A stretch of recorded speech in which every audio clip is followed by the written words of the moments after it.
ভিডিওর শুরুতে link Xiao এবং হে জিকিউ বাড়ি ফেরে। দেখা যায় জিকিউয়ের মুখে ও হাতে আঘাতের চিহ্ন এবং লিং জিয়াও তাকে ধরে নিয়ে আসে। তাদের বন্ধু জুয়াং বেই এবং তাং ছানও সেখানে উপস্থিত হয়। জিকিউয়ের আঘাত সত্ত্বেও তারা সবাই মিলে হটপট খেতে বসে। হটপট খাবার সময় লিং জিয়াওয়ের ফোন বেজে উঠলে জিয়ান কৌতূহলবশত ফোনটি ধরে। ফোনের ওপাশ থেকে লিং জিয়াওয়ের ছোট বোন কিন মেইয়াং জানায় যে লিং জিয়াও ১ মাসের মধ্যে সিঙ্গাপুরে ফিরে যাবে। এই কথা শুনে জিয়ান হতবাক হয়ে যায়, কারণ সে এই বিষয়ে কিছুই জানত না। লিং জিয়াও ফোনটি নিয়ে নেয় এবং তার ফোনে সিঙ্গাপুরে যাওয়ার একটি ফ্লাইট টিকিটের মেসেজ দেখতে পায়।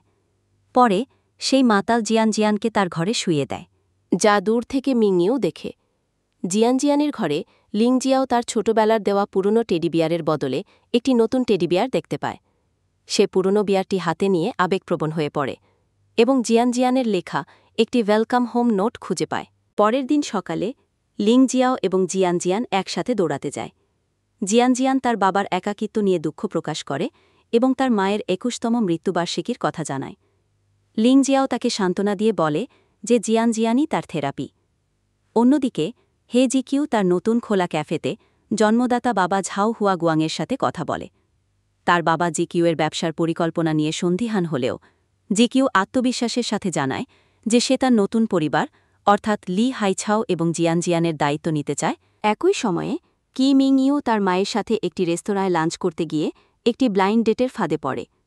তার মা তাকে বিয়ে এবং সরকারি চাকরির জন্য চাপ দিলে মিংইউ পরিস্থিতি থেকে বাঁচতে বলে যে সে ইতিমধ্যেই একজনকে পছন্দ করে। পরে জিয়ান এবং মিংইউ লিং জিয়াওয়ের ডেন্টাল ক্লিনিকে যায়।